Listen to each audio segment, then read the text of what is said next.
My name is Sam Packard. I'm with the Packard Law Firm. Been doing this for a number of years. And one of the most common questions I get is, how do I fill out that work history report? Well, my advice for filling the work history report depends on what age category you're in. You see, the law changes for people who are over the age of 50. It becomes much easier to win over the age of 50. Under 50, they almost do not, they require you to fill out a work history report, but they almost don't even pay attention to it. Over 50, they pay very close attention to it. So I'm going to do two videos of advice, one for people under the age of 50 at the time of the hearing, and the other for people that are 50 and above. So let's jump straight into it. So we have here a work history report. Let me go to the front page. It looks something like this.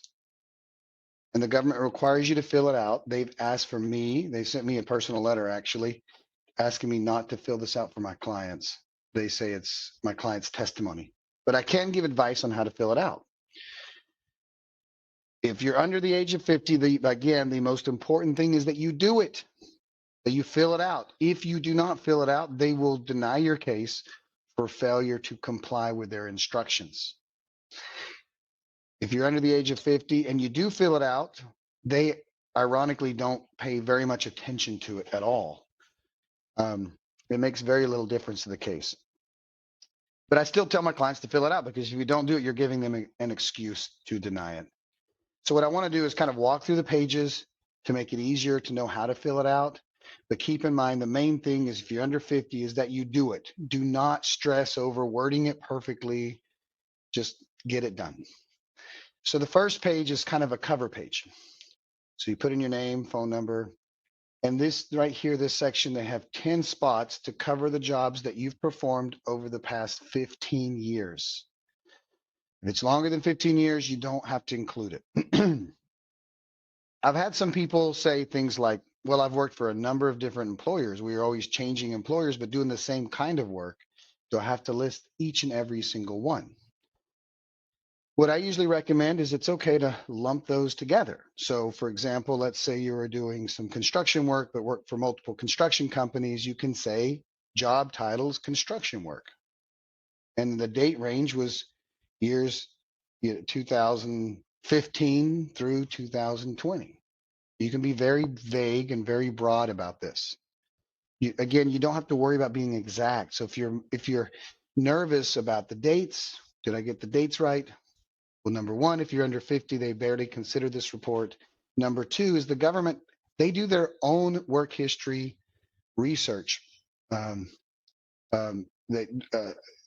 basically have these reports that will describe your work history already for them. So if you're in doubt, they will then go to their reports and rely on that. So you don't have to be perfect on this. Just a basic job title, type of business, the dates of employment, and go with the best you can remember. Do not stress over it. Now, the other pages are basically, you have one page for job title 1 should correspond with number 1 right here. So you may want to see what you wrote down here and rewrite it right up here. Handwrite it. I usually recommend people handwrite this. Okay, so rate of pay, your approximate rate of pay. If you think of it as, did you get paid by the hour, by the day, the week, month, year? You'll put the rate of pay, and this indicates, kind of the frequency in which you got paid. How many days a week, how many hours a day, how many days a week? Just do your very best guess. Here, describe this job, what you did all day. You don't need to say very much. Just basically describe what it is.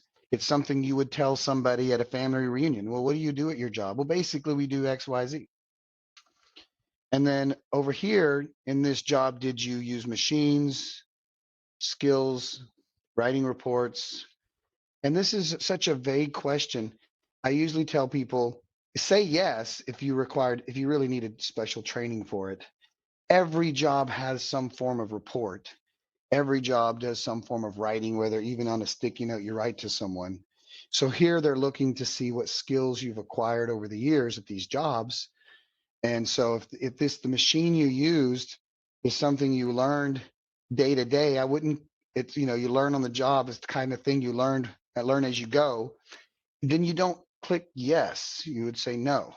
But if it's something you had to take a class, had to get a certification, or specialized training, you really don't learn as you go, then you would say yes on that.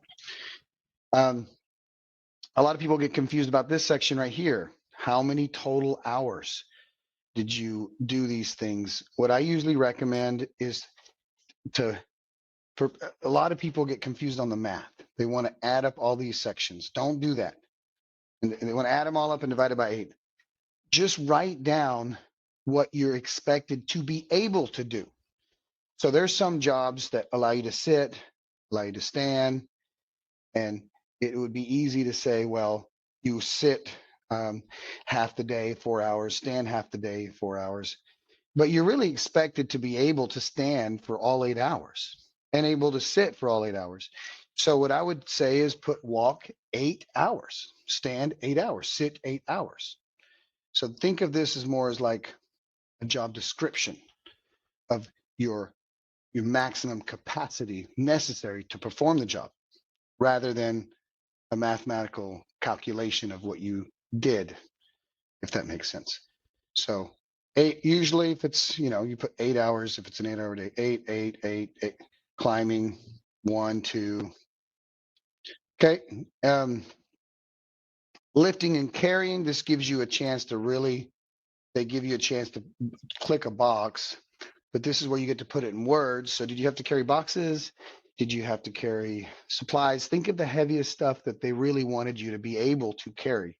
It's not what you did all day, every day. It's what they expect you to be capable of doing, at least some of the time. So one way to think of this is, if you were to get the job and say, hey, I can't lift this, would they choose to hire someone else instead because of that restriction? That's the kind of thing you want to write down, that I had to lift these kind of things. Heaviest amount weight, you just do your very best guess. The frequency in which you lifted the things, check what weight you frequently lifted. Again, they say that's like 1 to 2/3 of the day. Do your very, very, very best guess on that. And the last section we have here is kind of a questions dealing with leadership. Here's where people get tripped up on. They may be a very good lead worker, gain a tremendous amount of respect. People listen to their advice, and so they end up filling out these questions as if they were a supervisor. My advice is, answer the question based on what your authority is. So if you literally could hire and fire people without consulting with anyone else, then you want to say that you're a supervisor. If you were someone with great respect and had earned a lot of respect among the people, and people listen to you, you still would not say, I would check off that you still were not a supervisor. So you would click no, and then you don't have to answer any of these questions. Maybe you would want to answer this one. So anyway, that's my advice. Every other page right here is basically job title 3, 4, 5, gives you a chance to describe each of the jobs you listed on the top page. And the final page gives you a place to write remarks. I can't say this enough. The main thing is that you do it and turn it in. Don't waste too much time on this. If you're under 50, it doesn't matter much. They hardly look at it, and they have their own reports that they do look at. But at least you know how to fill it out. One more final thing here in the remarks section. Sometimes people have special accommodations at their job. Maybe it's because they had certain disabilities and they were barely able to make it work, and they're working with family and they were providing a tremendous amount of accommodations to get the job done. If something like that was going on at one of the jobs, you may want to point that out in the remarks section. And over here at the bottom, you put the name down here. Remember, your name is on the front page, right? So you don't need to fill this out right here unless someone else filled it out for you. That would be a situation if someone's blind, they can't see the form, and someone else has to fill it out. So you're really actually giving the report verbally, or you may have someone may not speak English, and so the form came in English and someone else filled it out. If someone else is completing the form, on behalf of a disabled person. That's the only time you really need the name, address, and I sometimes, regardless, put in the date, but this section is mostly if another person's filling it out. And there you go. It's as simple as that. If you have any questions, our firm is always here to help you. But please don't delay when you get one of these forms and you're under 50. Please fill it out, turn it in as quick as you can so your case can be expedited or can be processed as fast as possible. Thanks so much. All right, y'all take care.